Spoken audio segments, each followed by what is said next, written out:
right, good Good. morning. My name's Marla. I am going to be the facilitator today. I am in the New Orleans area and I've been coming to Erace since roughly 2019.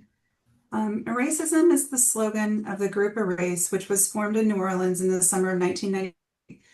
We seek ways through person-to-person communication to show that we are committed to treating all human beings with love, respect, empathy, compassion, and humility. Join us. Erase is an organization that does not espouse any political party, and we have no religious affiliation. We believe in acceptance of all people, and no personal attacks of any kind will be tolerated. We come with the intention to listen, learn, and not to argue. A land acknowledgement. We begin today by acknowledging that what we know as the United States is the ancestral and unceded territory of many indigenous peoples, and that there are many more nations and tribes that could be named here. Members of our meeting group today are on the lands of the Chitimacha and Choctaw in New Orleans, the Creeks and Cherokees in Atlanta, the Tonkawan, Lipan, Apache, and Comanche in Austin, the Lenape and Piscataway in the Washington, D.C. metropolitan area, the Wampanoag and Nipmuc peoples in Boston, the Coahuila and Mojave in Riverside, and the Lumbee in Fayetteville. We thank their ancestors for being stewards of these lands through the generations and through today. We need to protect and honor the history and people of these places. Despite centuries of colonial theft and violence, we should remember that we are all still on Indigenous land, and it will always be Indigenous land. All right. I think everybody here is familiar with the format of the meeting, but just as a quick refresher, I'll keep a list of people who would like to speak. If you'd like to be on the list, just raise one finger and I'll keep a running list of folks who want to talk. Respect and don't interrupt the speaker. No side comments. 2 minutes for each turn when you speak. If you have a question for the speaker, you can put up two fingers as a clarifying question to be able to ask one. And when the speaker is finished, you can ask them to clarify what they meant by you didn't understand, etc. The questions are not to further the opinion of the asker and are not long monologues, just a brief question for clarity. So the reason I brought the topic, I honestly was just perusing interesting things that I thought would be interesting to discuss, and I came across the whole bear versus man scenario. For a little background to those who might not be familiar, the bear versus man scenario was kind of a thought experiment popularized online that asked people, mostly, I mean, obviously women, if they would rather be alone in the woods with a bear or a man. And most women chose the bear due to fears of sexual violence, external society not believing them when they say they were attacked by a man, for example, versus the clear and predictable danger that a bear can pose. So there was some interesting things that came out of all of that. Of course, just the regular discussion. And then a Black woman, I think it was on TikTok, I think she goes by the white woman whisperer, if I'm not mistaken, asked Black women, if you are at work and you're in a conference room and a white man or a white woman were to come into the conference room when you were there alone, which one would you want to come into the conference room? And Black women overwhelmingly said a white man and not a white woman, which on the White Whisperer's account, white women backlash was, it proved the point as to why she said that, why she posed that question in the first place and why so many Black women said they would prefer a white man. So with that, I will go ahead and open the list for people who would like to be on it to open this. Oh no, we got to introduce ourselves. Sorry. I'll go around and ask y'all to introduce yourselves in the order that I see you. Phyllis, go ahead. Good morning, I'm Phyllis. I'm in New Orleans and I've been coming to Erace since the summer of 2008. Thank you. Louise.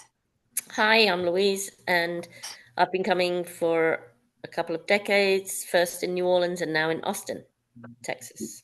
Great. Glenn.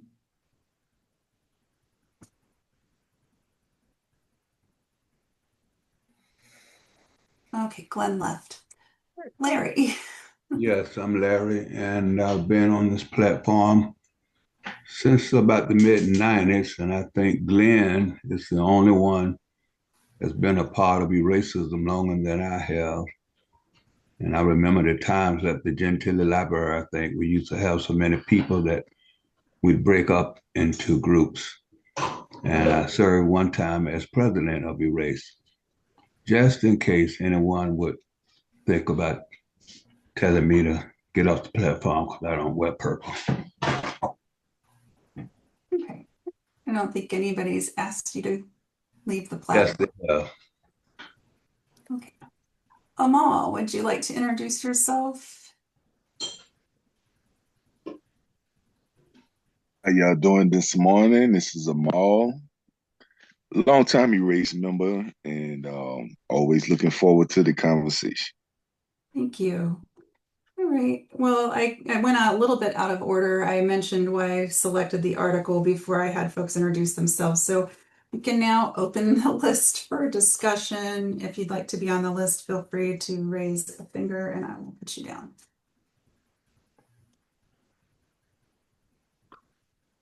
I'm sorry. I got disconnected for a moment. Did anybody raise their finger? No. Okay. Like the screen went black for a moment. No idea why. Okay. Louise, go ahead. Yeah, well, I wasn't quite. Oh, wait, I've got to time myself. Oh, thank you. Thank you. Louise will be keeping time because nobody can hear my alarm.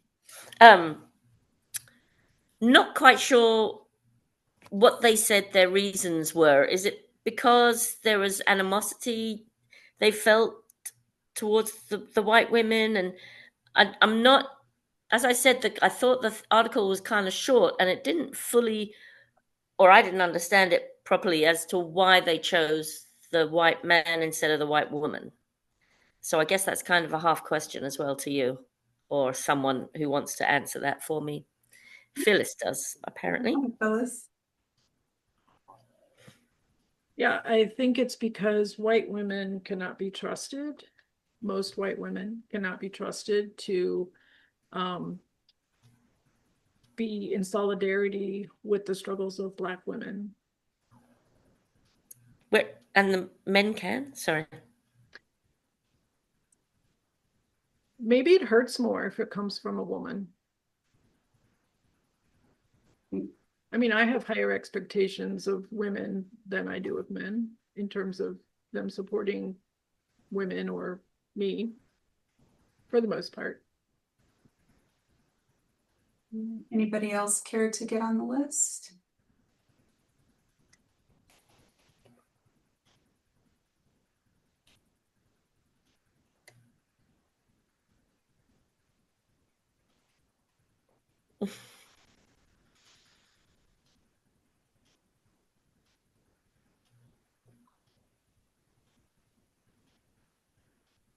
In the dead space, I would just add, I mean, I would surmise, I don't know for sure, but historically, and the article touched on it a bit too, how white women are our allies while it's good for them.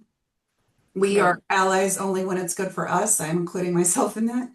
And then we automatically just, anytime there's something uncomfortable or we're confronted with someone who is Black or brown telling us we did harm, then we immediately get defensive. So there's less of a notion or less of an intention for us to be understanding and open to hearing what somebody's lived experience is.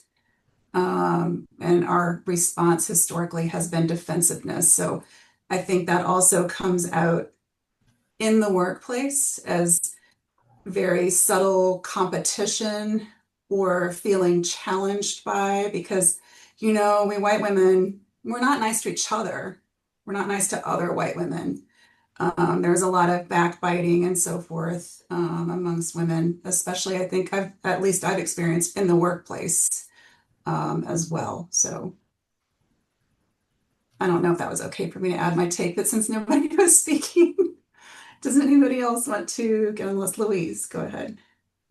So it still doesn't really explain that properly. And my other question would be, how many did they, where did they do this survey, and how many women from where? Does it matter what state? Does that play a part in it? Or, I just found it inconclusive, maybe, that, I don't, and I do understand the women only, white women only doing it if it's self-serving, perhaps supporting if it's self-serving, up to a point. But I just think surely white men are just even worse. It doesn't, I don't know, it doesn't sit right with me, I guess. So there's that. Okay. Thank you. Phyllis? So the article gives a couple of reasons. Let's see, I was just reading. It's kind of like with the man versus bear thing. The bear is predictable. And it says, and this was like a TikTok question. It wasn't a research survey. Oh, right. But it says they preferred a white man. The ones who preferred a white man coming into the conference room noted predictability. And also that there's more to fear from white men physically, historically for Black women, but it's rare for there to be physical violence in the workplace. Right. I forgot about that. Thanks for adding that. Yeah. I mean, a white woman could stab her in the back and end her career. Metaphorically stab her in the back. Right. Thank you. Anybody else care to be on the list? And welcome, Teresa and Malcolm. I'm gonna step away real quick, but I'll be back. Okay.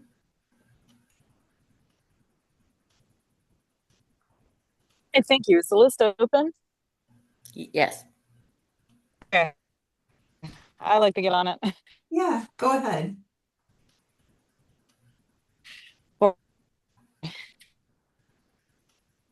It's like I'm always running errands these days.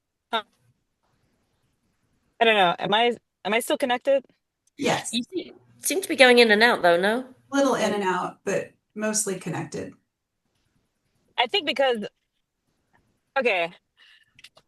All right, that's because I left my house and I got into my car. So I was just making sure. Thank you.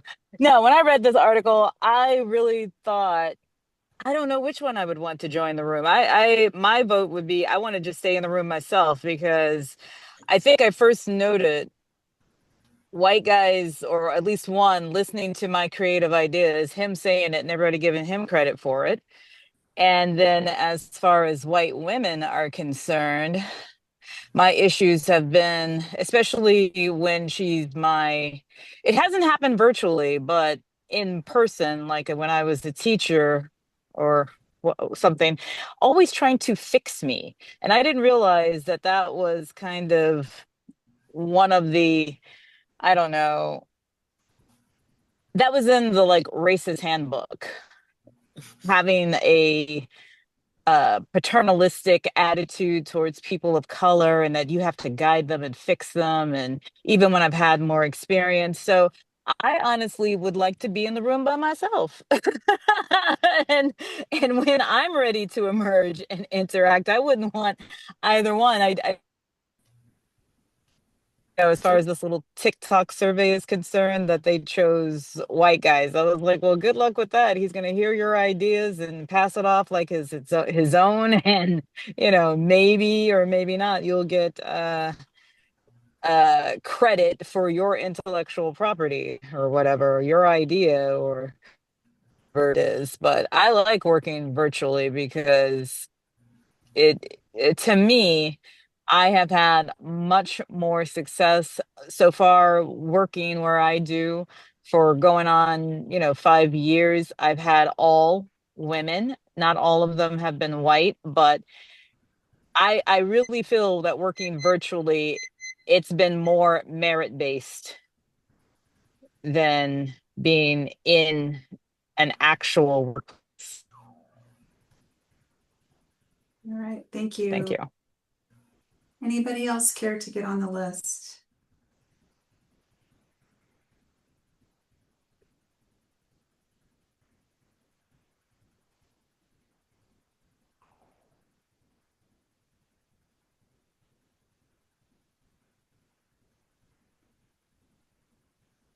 Should we do the wrap up?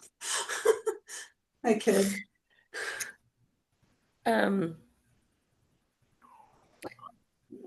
If anyone wants to take a tangent, perhaps, right? Or what they're Sorry thinking. about my dogs, y'all.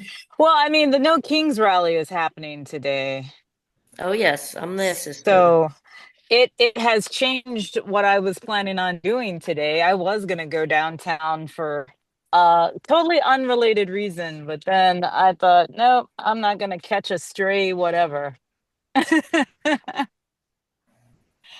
And if we're going to go tangent, did you all hear about how the Orange Menace now has fertility medications? I used to work in the fertility department, and I thought, ooh, I exited just in time. I don't know how that's going to be in 2026, but to me, it just kind of, huh? You dropped their costs, right? Sorry about my background noise. Oh, you couldn't hear me? I Yes, froze? I can hear you. I have a lawnmower and two barking dogs. So Okay, so what I was saying is that the Orange Menace is now in embracing IVF fertility, and CVS, the pharmacy that I work for, is going to be his quote unquote partner in that. We're the top pharmacy in the United States, so I'm just saying I used to be in that department. Now I'm no longer in that department, but it's just going to be very interesting to me how that pans out. And I'm wondering how the evangelicals, I don't think they believe in that particular technology. So that's going to be interesting. Oh, another tangent. How do you guys feel about the link between autism and circumcision? I just laughed because I was just like, well, that explains every boyfriend I've had.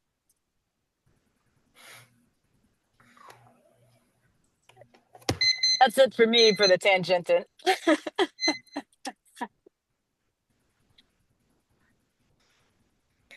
Larry had his hand up, his finger up. You're muted, Marla. sorry, Larry, go ahead. No, I searched the article, but I tried to find out why Black women will give that result. And I think about what Charlie Kirk said about Black women, it's just sort of to summarize it up, that none of them earned their positions. It was all DEA and affirmative action and whatever. And I just wonder if such an article was another attempt to just talk about the Black women. And I wonder if that question would have been asked to Jasmine Crockett, what her response would have been to be in a room full of white men, to tell them about themselves, to challenge their racism and white supremacy, you know. Perhaps the women on this platform, Black women on this platform, would perhaps rather be in the room with white women than white men. And I'll get back to that explanation later if I have to. Thank you.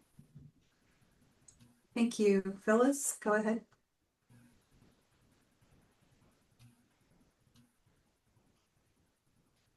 Well, I think this article isn't about Black women. I think it's about white women and how we need to do better to support Black women in our lives. And I love Jasmine Crockett.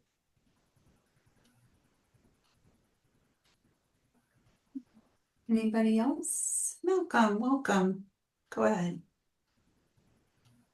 I think you're muted.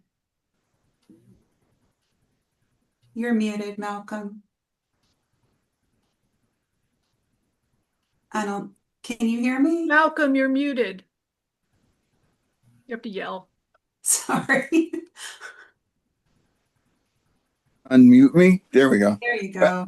Let me start again. I'm saying that I'm glad to be back. I've been traveling a lot, attending conferences with my fraternity, which is Kappa Psi fraternity. So I've been missing you guys. But I read the article. I have some concerns, and I'll probably just voice them as we go along later on as I listen. My biggest concern is that there shouldn't have been any backlash at all, because it is a thing that happens on a daily basis. I think in some way, if I'm sitting in a conference room waiting, I sometimes would, if I had to have my choice, I wouldn't want to see a white woman walk through the door. Okay. Especially if I have not met her prior to, or anything has to anything about, then I'm going to spend a lot of time trying to feel her out, figuring out where she's coming from.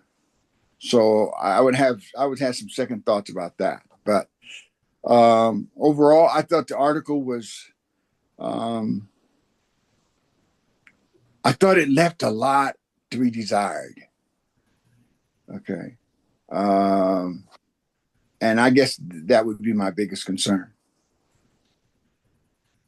Thank you. That's a clarifying question. Go ahead. Yes. The gentleman's name's Malcolm. Yeah. Yeah. So my question would be, you said that you would feel uncomfortable if you was in the room by yourself, that you would feel uncomfortable if a white woman walked in. Yes. Okay, so my question would be, would that be based off of something personal or historical, or is it just Historical? Okay, historical. Yeah. Okay. Because I've experienced it, not in a conference room, but down back in the day, down in Baton Rouge, Louisiana, and I'm walking down the street, and Creole women are coming my way, and they cross over. Okay, that was one. Two, I was in Jackson, Mississippi, probably in early 70s, and it was like, there was fear. You don't look at them, you don't walk on the same side of the street of them, and I always had that fear of them. So I in that situation. But I mean, it changed as I went along in life. But there have been times, so I would still have some hesitation about it. Did that answer your question, Amal? Sure. All right. Okay, Louise, and then the list is open after Louise. Sorry, so I understand white women versus black men, they're a bit hesitant because, as you say, you can't look at them, but surely white men, are they not even more frightening? They're the ones that, were violent against black men. It was odd that you would say white woman and not white man as the most threatening, right? That was all my point, my question, or my whatever it was. I'll respond to you. I think you probably are right in some ways asking that, but on the end of that, and we're talking about in a conference room, I think I feel more, and it could have been because I've been in the military, that I've got better footing with a man, and if I'm sitting there waiting for someone to come in, I got more footing because he comes in, and I know quickly there are several things I can do to de-escalate the whole situation. Sometimes I wouldn't know what to do to de-escalate the white woman coming in because I'm not sure which is the best way to approach her. Right. Got it. Thank you. Thank you. And Amal, was that to be on the list? If so, you can, Yes. yeah, go ahead, please. Yeah, the reason for me asking that question, I wasn't trying to be redundant or anything like that. I really understand your historical reason. So I wasn't trying to be play games with that reality, because that is a reality for Black men in this country, both presently and historically. As a matter of fact, a lot of the destruction of black towns and Black neighborhoods by white mobs were the result of some white woman crying or complaining or saying she was raped, touched, looked bad, something crazy that caused white men to get in an uproar and go and burn down entire Black neighborhoods and towns. So, i.e., Rosewood, so on and so forth. So there's some real historical fear there as to why you would feel uncomfortable in situations like that. Um, and to tie it in to the question that Louise was asking is, wouldn't you have more fear from white men? They go hand in hand, because if the white woman is crying and she's complaining to the white man about what she feared from somebody Black, then that gets him in an uproar, and then he comes, and you don't have any, and then you have Black people hanging from trees. So it's a cycle almost. One plays off of the other, if you will. But the interesting part about this article, one of the things that I thought was interesting is how, because we're talking about in the workplace, because the article switched it up and said, well, if you were in a back alley and you were just walking down the street, and you one woman, and you're a Black woman and you see a white woman in that same alley, would your fear be the same? And I think that was one of the more crucial issues, is that what is it about the workplace that the Black women would feel this fear in more is if they were walking down a dark alley and they seen another woman and she just so happened to be white. Would that same fear, would that same feeling be there? And that's just a question that the article brought up. And I was just wondering how the women on the panel felt about that. Thank you, Amal. Phyllis, you're next, and then the list is open. Well, it's what Amal said, white women incited violence, but white women also perpetrated directly violence against people of color, African American people, enslaved people from the beginning. So it's not we're not innocent little delicate flowers who never harmed anyone. Just want to say that. All right, the list is open. Malcolm, go ahead. Let me just think. All we got to do is just take a look at history itself, and the largest protest during the 60s and the 70s out of Boston, Massachusetts, was white women. Their venom was unbelievable on film and everything else. A lot of times there was more white women not wanting those Black kids to be in that school than there were men. So, the question, in a lot of ways, it's saying very clearly that the white women who responded that were upset that the black woman wouldn't have wanted a white woman to walk through the door. That continues that basis thing of now we want any time that we are in a situation, women want women to support women no matter what the situation is. And so I think there's where we're some of this when I look back at what was said about some white women, it's very true that they can be as been invictive as anything. If you look at the civil rights movement, in some ways, white women have been very instrumental, and on the other end of that spectrum, they've been the ones that when you see pictures of them, just seeing pictures of them scare the hell out of me.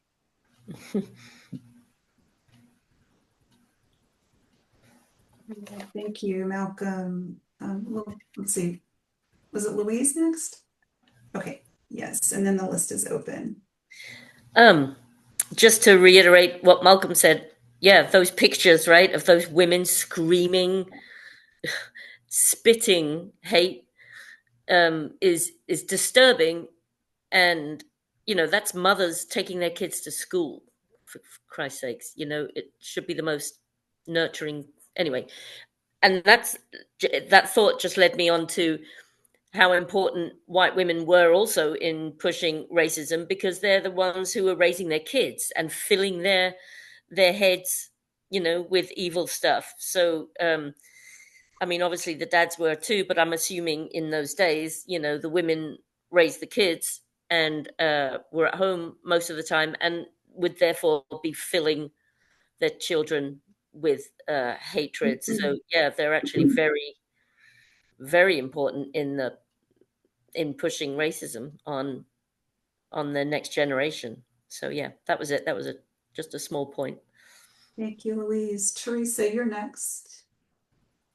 Thank you. So, as a lot of you know, Malcolm and I taught together for 3 years in Denver, Colorado. And one year we had a teacher. She was the science teacher. I was the math teacher. Malcolm was social studies. Then we had another teacher that was English. And we all shared a pool of students. And our science teacher was from Texas. That's almost the end of the story that I have to explain. But anyway, she was from Texas. She was new. Malcolm, ever so helpful, and was trying to help her with something. I forget what it was, but he asked her the innocent question, "Where do you live?" Because he was going to tell her where she had to go to get whatever service hooked up. And she acted like a typical little Southern belle. And I saw it coming. Malcolm at that point did not, because we were sitting in the teacher's lounge and he was focused on helping her. I saw that she was becoming like overly, oh my God, this black man wants to know where I live.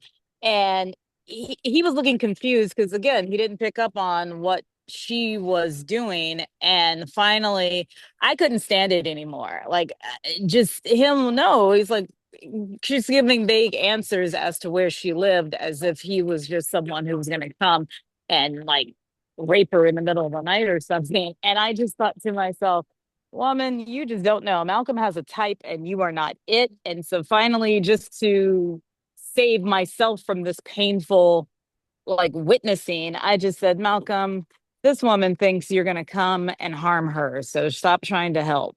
And the look of disgust on his face that this woman would dare think that in his way trying to help her. And Malcolm is a good resource, by the way. I mean, if you ever come to Denver and you want to know that he's got a lot of connections, and she burned that bridge with him. And I thought, well, so sorry for you, because you had somebody who was actually trying to help you, and all you could do is do this little, oh, this black man is going to harm me bit. And she only lasted 1 year. Yay. We didn't have to worry about. But we taught at a majority minority school, and she was just the worst fit for those kids. Absolutely. So I was gone. She didn't really trust us, kind of acted like she was superior to us. And I'm glad she only lasted a year because that's what Black parents fear, to have a teacher like that teaching their kids. Hmm. All right, thank you. Um, was anybody else after Teresa? Or would anybody like to get on the list if in case I missed? I am writing it down, but for some reason I'm having issues this morning. So the list is open. Well, let me just, this is Malcolm. Yeah. Let me do a couple of things. I get I think as we move along in these coming years, and especially this present administration, we're going to find out very quickly who and what are our friends or enemies, or what the real issues really are going to be. And I think we're going to be somewhat surprised to find out that if an election was held today, as much as inflamed as everybody seems to be, including, he would still get reelected. I know that probably didn't surprise some of you, but it won't, because there are still that block of women, and they were white women, and there were some Black women and brown women all mixed in that feel that, well, they're just not ready for this balance to go the other way. They're not comfortable with that. It's just like they're not being comfortable with the woman as president of the United States. And we had two opportunities to do that and just couldn't pull the trigger. Mm-hmm. Okay. So if that doesn't tell you the bias that women have, that men also have, but the bias of women, if they want to look around and see more women in the corporate office, in the boardroom, they then have to drop some of their fears that if that woman gets in there, she's not going to help us, or she's in there for her own benefit. Reality, all of us who will get in the boardroom, who want to get in the boardroom, are first is us, second is everything else. So Thank you. The list is open.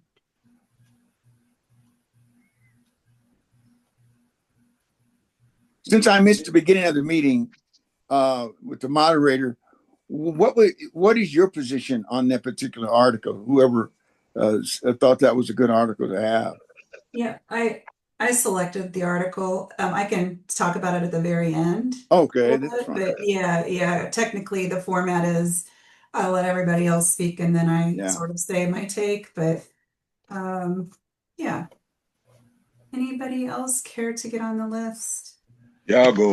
I'll say something. Go ahead. As it relates to I certainly wasn't when I spoke earlier, I certainly wasn't letting white women off the hook in no way, form, or fashion. If anything, I was showing how both white males and females work hand in hand with this situation. And it's not purely one or the other, it's both. And so in the workplace, I guess the threat would be or out of the workplace for that matter, would be white women. And so as it relates to Black women, because historically, as much as people might want to paint it to be, white women have historically never been a friend of Black women, all the way back to the days of the plantation. And there was some jealousy on the part of white women towards Black women because, and in a lot of situations, they knew that there were white men who desired them in ways that they probably didn't desire white women. So there hasn't been this historical friendship or allyship, if you will. And even if you took coming into the early 1900s and the rise of the women's rights movements and things like that, Black women were never fully included into these things. There were things happening to Black women that white women could not have imagined coming from white men. and white women sat back and said nothing on these women's behalf. So this allyship that I think people want to, this imaginary allyship that I think people have developed in their minds has historically, and I dare say presently, has never existed. There's always been um, an animosity of white women towards black women in the United States in particular. I can't speak for everywhere else because I don't live everywhere else, but definitely in the United States. Thank you, Amal. Anybody else care to get on the list? Malcolm. I'm going to have to leave you. I'm going out to the march, so I wanted to make sure that I made myself present to you for a short time. Look forward to talking with you later on as we go along here for the rest of this year. So it's good to see you all. Thank you for coming. Glad to be involved. Thank you. Good luck at the march. Thank you. Enjoy. Anybody care to get on the list? I get on. Okay, Glenn, go ahead. Can you hear me? Yes. Yes.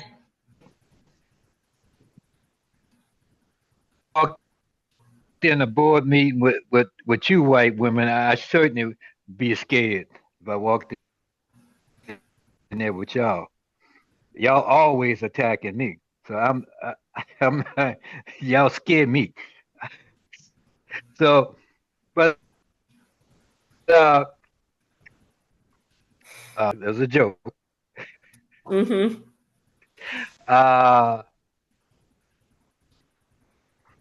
Look, now Malcolm said something I couldn't agree with.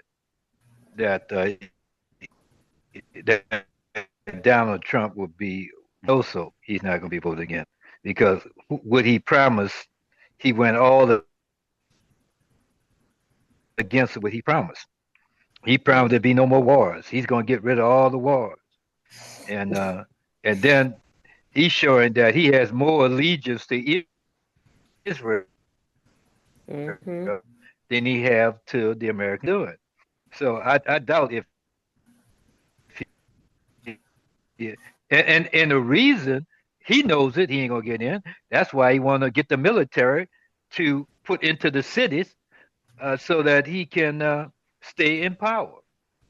So he's setting up the scenario where he can stay in power. And like I don't know, Malcolm going to march. You know, if something happened in that march, call in a martial law, and that there'll be no more voting. He'll stay in office. Okay, so that's my point on. That's all I have to say. All right, thank you, Glenn. We have time for a few more. Larry, go ahead. Glenn, Glenn talking about white women attacking him on this platform, and then he brushed it off as a joke. But I'd say the same thing, and I wouldn't brush it off as a joke because I think that Willie Lynch letter is alive and well on this platform because I have been attacked by white women on this platform, and black women has joined in on the attack. And sometimes it's best to be quiet about things. And that's all for now. That's all. I just wanted to say that. The list is open.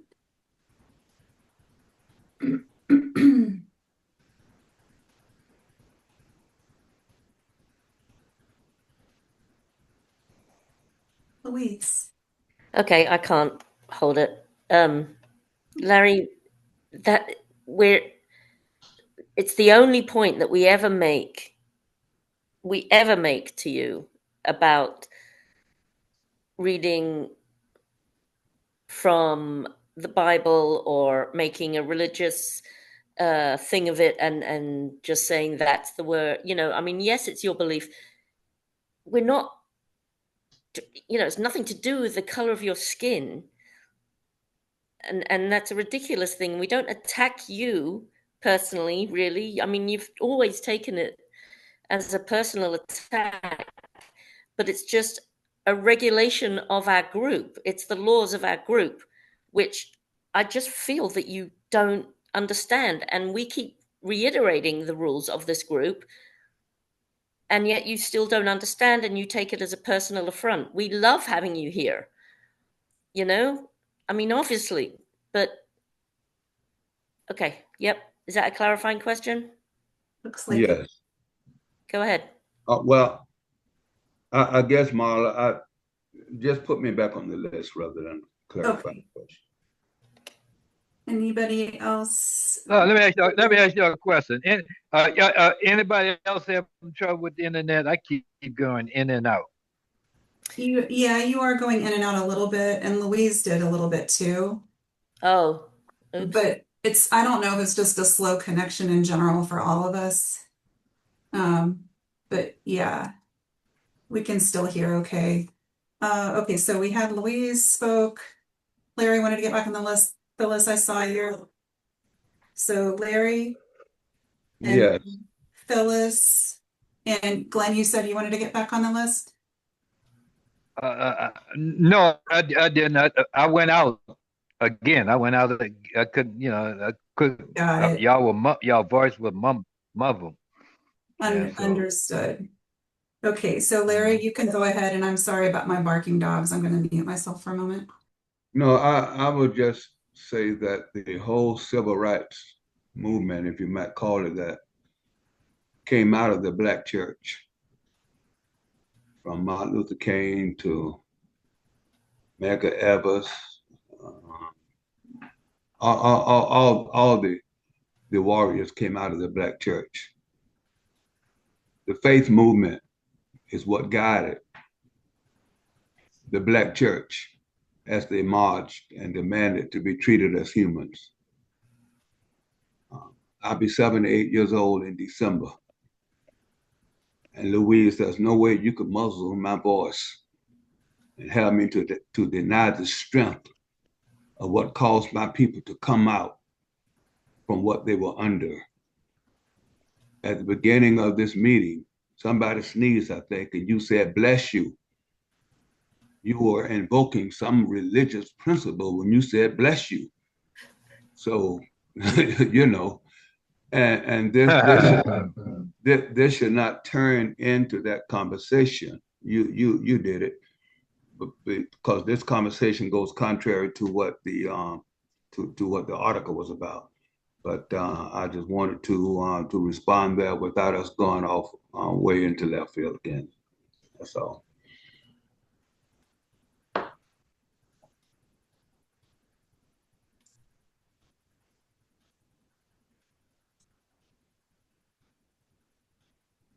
Sorry. We have Phyllis and then Louise and then the wrap up unless anybody else wants to go after. Phyllis, go ahead. Well, I think as we were talking about this article and some white women's reactions to the answer to this question that was posed on a TikTok page, there's a difference between being attacked and being called to accountability. And I think this article points out that a lot of the white women's responses to this question and the answers from Black women that they would prefer a white man was white women responding defensively because they felt attacked, when in fact they had the opportunity to learn something about how they are perceived in the workplace by Black women. And I try to not, I appreciate it if people tell me things. I try to think from somebody else's perspective. And I was sharing my office with a Black woman for a while. And I couldn't find my pen. And I'm going, where's my pen? Where'd my pen go? And then it occurs to me, is she going to worry that I'm going to accuse her of stealing my pen? So I miss, pens can be under one piece of paper on my desk and I can't find them. So the next time I said out loud, I am always hiding things from myself. because I'm like, I would never even think somebody would steal one of my pens. Pens are everywhere. You don't have to steal pens. But that was just a situation, like I tried to like put myself in her perspective. And I think we should all learn to be more accepting of when we are called into accountability because we are not understanding where other people are coming from. Thank you. Louise. I believe in God in a way, you know. I don't belong to any organized religion at all, but I certainly believe in a power of some kind, and some call him God, and so, but the irony of that, bless you, after someone sneezes is actually really morbid. It comes from the Black Death, the plague in London, where if you started sneezing, that was one of the symptoms, and it was just like, oh dear, bless you, you know. So it's kind of horrible, but anywho, I do believe in God, and I'm not muzzling you at all, but I mean, again, just the rules and regulations of this platform. That's all. That's all I have to say. That's it. That's all I have to say. All right. Unless there's anything else, we can go ahead. Oh, Teresa, go ahead, please. Thank you. I just have to add my 2 cents about saying bless you after sneezing. I have heard that that's a pagan belief, actually, because just before you sneeze, you inhale. And the belief was you could inhale an evil spirit into your body. Mhm. And that's why you say bless you. So, taking, I thought that was funny. And I just had to share that laugh with y'all. It's not really Christian to say bless you after somebody sneezes because it's a pagan belief that you're inhaling an evil spirit. So I wanted to throw that out too. I'm quite sure Black Death has something to also add into that because, but this was before germ theory even came about. So I'm sure there was a lot of pagan and Right. superstition involved with it. So not purely Christian, just to say. Thank you. Thank you. Larry? Yes, Teresa is right. It's not Christian. And one of the other traditions is that down through the years, that when you sneeze, that your soul leaves your body. And somebody said, bless you, so that the devil will not steal your soul while it's outside the body. That's just I mean, the whole thing is made up, but that's just another interpretation. So whenever I'm amongst my congregation and somebody sneezes and somebody might say, bless you, I always remind them, I try to get them to tell me what it means, because it certainly is not biblical from the Jewish tradition or from Christianity or from Islam. It doesn't have a religious connotation behind it. So, thank you. All right, thank you. All right, we can get started with the wrap up. I'll just call you out as I see you on my screen. Glenn, go ahead. You have 1 minute for a wrap up. So I think everybody spoke. Yes. Yes. I really couldn't get into the article because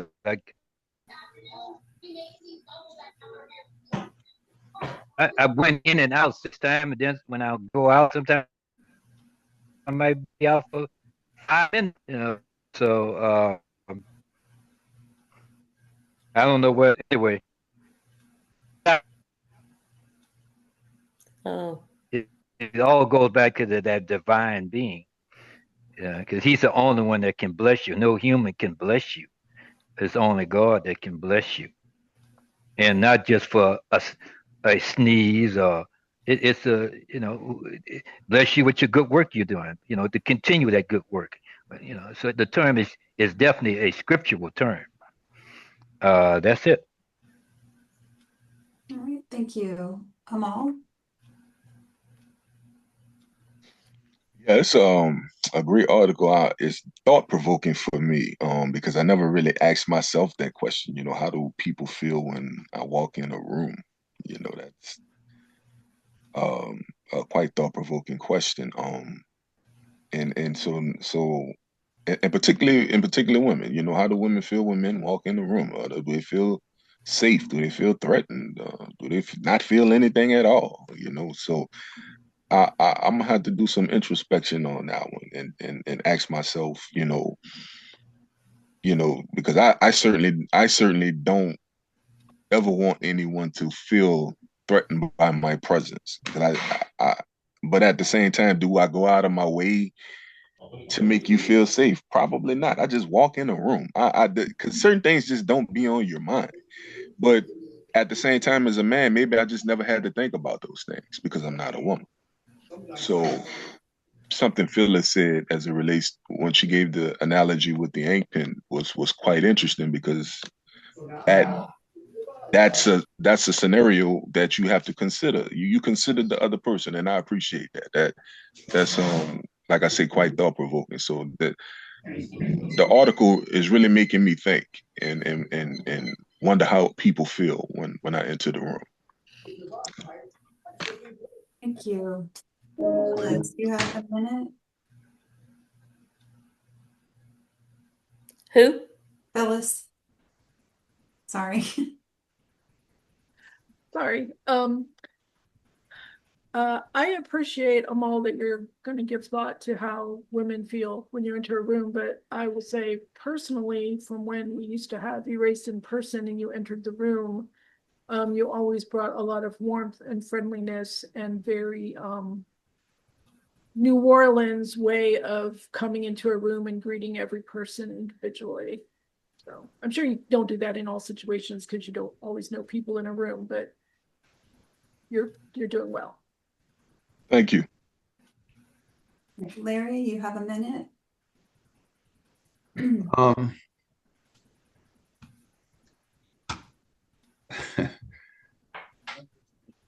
I just want to say, Louise, you couldn't muzzle me if you tried. I am who I am, and I'm aware of the rules of racism. And like I said, I've been on this platform longer than anybody on this call, except Glenn. That was back in the mid '90s, and it was back then that, like I said, we had the crowds. I don't know what has happened in 25 years, but we had the crowds, we had the interest, and nobody tried to muzzle nobody. Free expressions, speak from your soul, speak from your lived experiences. My lived experiences is as a Christian. So you cannot muzzle my lived experiences. I wouldn't try to muzzle yours or nobody else on this platform. We all should be free to express our lived experiences and what got us this far. Thank you. Thank you. Louise? I do hear that. I hear you. And I wasn't trying to muzzle you. I don't know where you got that from. And just to say, when I said God bless you, you were like, ha, gotcha. Why did you say God bless you? Even though you said it's not a religious thing. So I don't know. I'm a bit confused with that part. So yes. And Amal, I just want to reiterate what Phyllis said. Yeah. When you walk in a room, it's great. And I really wish we could have this in person so I could sit down with you as well and drink coffee and chat, because I love you. Love you too. Thank you. All right. And yeah, thanks. Have a great weekend, the rest of you. And whoever's going to the march, the rally, whatever you want to call it, let's be safe and let's hope it makes a difference in some way, shape, or form. That's it. Thank you. Teresa? Hi, yes, thank you for the article. And I just want to point out the minor miracle of Reverend Larry agreeing with me on something. Let's not let that go by. It's not going to happen at every meeting, but we agreed on the pagan origins of saying God bless you. So that's great. Um, as far as what I'm participating in today, I'm dressing up for Halloween for, a showcase performance. I'm watching my friends dance, and it's a Halloween celebration. And that's how I like to spend my Saturdays, because as you all know, I vote in everything that I can vote in and try to keep myself educated about the election. I'm very sad that Vote 411 is no longer a viable resource for me. It used to be. They are not updating that website. I can put in my zip code and it'll tell me this message: there are no elections in your area. And I know that to not be true. So I hope you all are staying active as you know your heart is desired, and I hope you have more than one resource, because I do miss living in Austin, because it was not as hard as living in Fayetteville trying to find out what's going on. I, Mm, I think it's really being locked out. I wonder if it has to do that we're now a majority minority city. mm. But anyway, I always look forward to these discussions. Thank you. Thank you. All right, I just have a couple quick things about the article, in case Malcolm watches too. He was curious what I thought, but I honestly was more interested in hearing what he thought. I do have a question, Teresa. Just you had mentioned the situation with you and Malcolm and the white woman. And you said you talked about Malcolm's response, but I don't know if you mentioned how the white woman responded when you said that aloud. And I was just curious about her response, or if she had one. You know, I was focusing more on Malcolm, but her whole thing was just like, I would even say Southern Belle wannabe.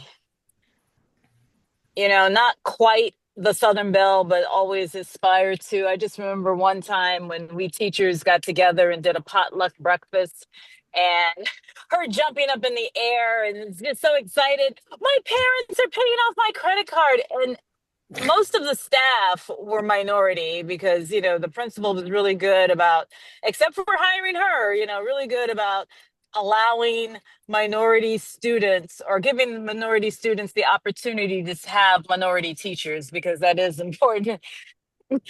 And we all just kind of looked at her strangely, and then she kind of looked around and belatedly read the room, but I think she was a little embarrassed. It's like she was not really comfortable, which is why I thought it was interesting that she even taught at such a school, but really wasn't comfortable being around Black people. And then to be called out like that, because the other side of it is, oh, but I'm a nice person, I can't be racist, that kind of thing. That's just ignorance, though, isn't it? It's not necessarily meanness. She's just completely ignorant and unaware, right? I think it's also violent, though, when we say things like Yeah. that. It's white women violence. Just, yeah. Thank you, Teresa. Thanks. That's an interesting situation. Um, my only other thoughts, I just was again thinking about how women treat other women, and specifically too in the workplace, and regardless of color. Why do women not trust and support each other in the first place? Like, why do we behave so competitively? And I think the origins are patriarchal, um, for the most part, that we're striving to have that power that men have, whether it's consciously or subconsciously. We're constantly fighting that. And so we see other women as our competition in doing that. And also men play a role um, in making us, I think, lash out against one another in various ways, but that's probably a conversation for another day. My opinion on the whole article, I mean, I didn't think the article was awesome, but I thought like Amal said, I think it raises some really interesting questions. And as far as the backlash that white women had to the TikToker, the white woman whisperer, it's disturbing that white women had those reactions, but I was not surprised that white women, that so many of us had that backlash and defensiveness, and it just simply proved the point that the things we say, the things we do, we're not welcome in every space. Our unawareness makes it even worse. And I think it makes, our presence therefore feels frightening, violent, unwanted. Like I don't ever expect to be invited to spaces that are specifically for Black folks, or even if they're informal spaces, I try to, like Phil said, have an awareness about me that, hey, like I may not be welcome here, I may not be received well here. And one place where this has come up specifically for me is as a CASA volunteer. So I think very, very aware that like I'm a white woman coming into somebody's home, and sometimes the most of the folks in that home or all of them are Black folks. So it could be, I think, very uncomfortable, and like I don't expect to have a warm welcome necessarily. I just don't. Um, I think white women, we have historically been violent in what we say and what we do, but also our silence is very violent. And that just has given me, this article gave me more pause to think about that as well. So that's it. I appreciate all the perspectives. Even when we went off the rails a little bit, it was great. So thanks to everybody for your input. Hope everybody has a great weekend.